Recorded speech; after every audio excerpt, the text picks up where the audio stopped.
तो ईरान की परमाणु ऊर्जा एजेंसी के बाद ईरान के विदेश मंत्री अब्बास अराक्ची ने भी ऐलान किया है, ईरान का परमाणु कार्यक्रम बिना किसी रुकावट के फिर से शुरू होगा।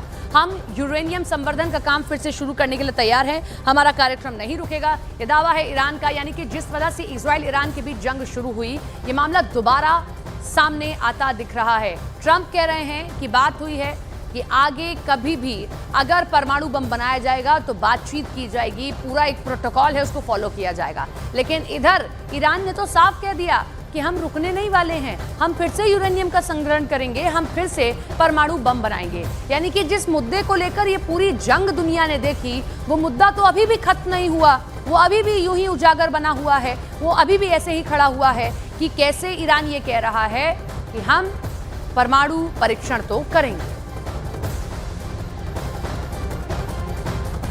अमेरिकी राष्ट्रपति डोनाल्ड ट्रंप और इजराइल और ईरान के बीच सीज फायर होने की घोषणा के बाद इजराइल और ईरान ने एक बार फिर एक दूसरे पर बम बरसाए, तो ट्रंप दोनों से नाराज हो गए। हालांकि ट्रंप इस दौरान इजराइल से ज्यादा नाराज हुए, जिसे उन्होंने खूब खरी खरी सुनाई है। I don't think so, but I'm not happy that Israel's going out now. There was one rocket that I guess was fired overboard. It was after the time limit and it missed its target. And now Israel's going out. These guys got to calm down. It's ridiculous. How will you respond if you keep firing fire? I didn't like plenty of things I saw yesterday. I didn't like the fact that Israel unloaded right after we made the deal. They didn't have to unload. And I didn't like the fact that the retaliation was very strong. But in all fairness, Israel unloaded a lot. And now I hear Israel just went out because they felt it was violated by one rocket that didn't land anywhere. That's not what we want, I'll tell you. And I'm telling you, I'm not happy about that, Israel, either. Israel से नाराजगी के बीच अमेरिकी राष्ट्रपति Donald Trump ने Israel के प्रधानमंत्री Benjamin Netanyahu से बात की, जिसके बाद इजराइल ने कहा कि अब वो ईरान पर हमला नहीं करेगा। इजराइल के प्रधानमंत्री कार्यालय के मुताबिक ट्रंप और नेतन्याहू की बातचीत के बाद इजराइल ने ईरान पर अतिरिक्त हमलों से परहेज किया है। ट्रंप नेतन्याहू की बातचीत हुई है और माना यह जा रहा है कि ट्रंप की ओर से जो नाराजगी जाहिर की गई या बात में ये कहा गया कि अब ईरान पर और हमले न किए जाएं, और इसके बाद ही इजराइल की ओर से ये ऐलान किया गया।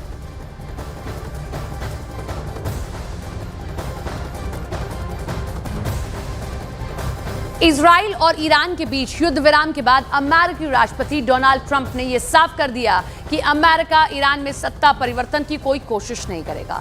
ट्रंप की माने तो ईरान में सत्ता परिवर्तन होता है तो हो जाए, लेकिन अमेरिका इसके लिए कुछ नहीं करेगा, क्योंकि सत्ता परिवर्तन बहुत अराजकता लेकर आता है। ट्रंप ने यह भी कहा कि ईरान के पास बहुत सा तेल और व्यापार में अपार संभावनाएं हैं, उम्मीद है ईरान आगे अच्छा करेगा। ट्रंप ने यह भी साफ कर दिया कि अब ईरान न्यूक्लियर हथियारों की होड़ में शामिल नहीं होगा।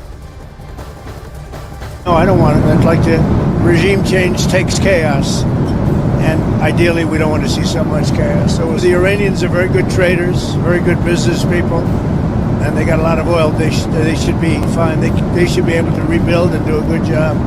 They're never going to have nuclear, but other than that, they should do a great job. They're not going to have enrichment, and they're not going to have a nuclear weapon, and they know that.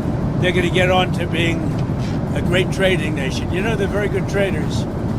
And they're going to be a great trading nation, and they have a lot of oil.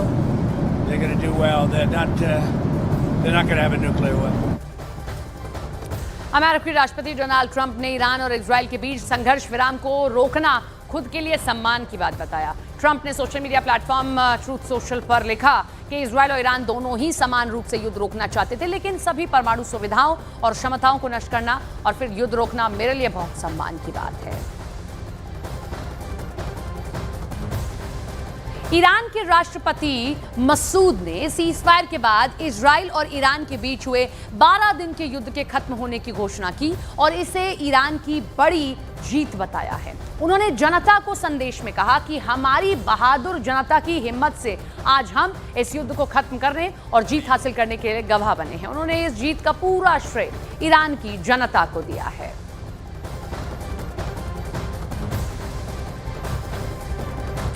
तो 12 दिनों तक ये युद्ध चला। इसी को लेकर अब ईरान की राजधानी तेहरान में खूब जश्न मनता दिखाई दिया है।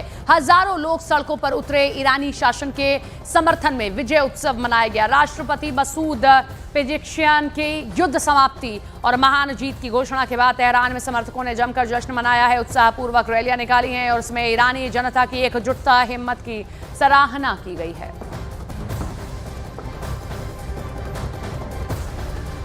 ईरान के साथ सीज़फायर के बीच इजरायली सेना प्रमुख लेफ्टिनेंट जनरल इयाल ज़मीर ने कहा कि हमने ईरान की परमाणु परियोजना को कई साल पीछे धकेल दिया है। हमने उनका मिसाइल प्रोग्राम भी तबाह कर दिया है। हालांकि अभी भी हालात पर हमारी कड़ी नजर है। आईडीएफ प्रमुख लेफ्टिनेंट जनरल इयाल ज़मीर ने ईरान को चेतावनी देते हुए कहा कि हमारा अभियान अभी खत्म नहीं हुआ है। हमें अपना ध्यान केंद्रित रखना चाहिए क्योंकि अभी भी कई चुनौतियां बाकी हैं। इजराइल और ईरान के बीच सीज़फायर में जितना अहम रोल अमेरिका का है उतना ही कतर का भी है। कतर ने ही ईरान से संपर्क करके उसे सीज़फायर के लिए राजी किया था। अब सीज़फायर के बाद कतर ने इजराइल को चेतावनी दी है कि वो ईरान के साथ सीज़फायर का फायदा उठाकर गाजा पर हमला न करे। कतर लंबे समय से इजराइल और हमास के बीच मध्यस्थता की कोशिश कर रहा था, लेकिन दोनों ही पक्ष अपनी मांगों से पीछे हटने को तैयार नहीं है, जिसकी वजह से गाजा पट्टी का संघर्ष खिंचता चला जा रहा है। भारत ने ईरान और इजराइल के बीच हुए युद्ध विराम का स्वागत किया है। विदेश मंत्रालय ने बयान जारी कर कहा कि क्षेत्रीय सुरक्षा स्थिरता के लिए बातचीत और कूटनीति से ही एकमात्र रास्ता है। मंत्रालय ने ईरान के परमाणु ठिकानों पर अमेरिकी कार्रवाई और कतर में अमेरिकी सैन्य अड्डों पर ईरान के जवाबी हमलों पर चिंता जताई। भारत ने युद्ध विराम में अमेरिका और कतर की भूमिका की सराहना की। क्षेत्र में शांति के लिए सभी पक्षों से सहयोग की अपील की। भारत ने कहा कि वो क्षेत्र में स्थायी शांति के लिए अपनी भूमिका निभाने को तैयार है।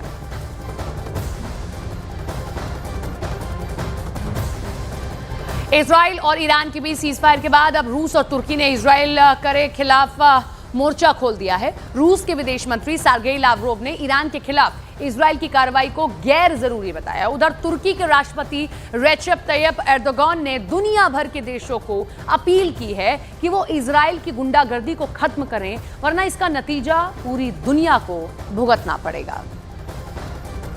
Нет ни единого факта, когда Иран осуществлял какие-то враждебные действия против Израиля.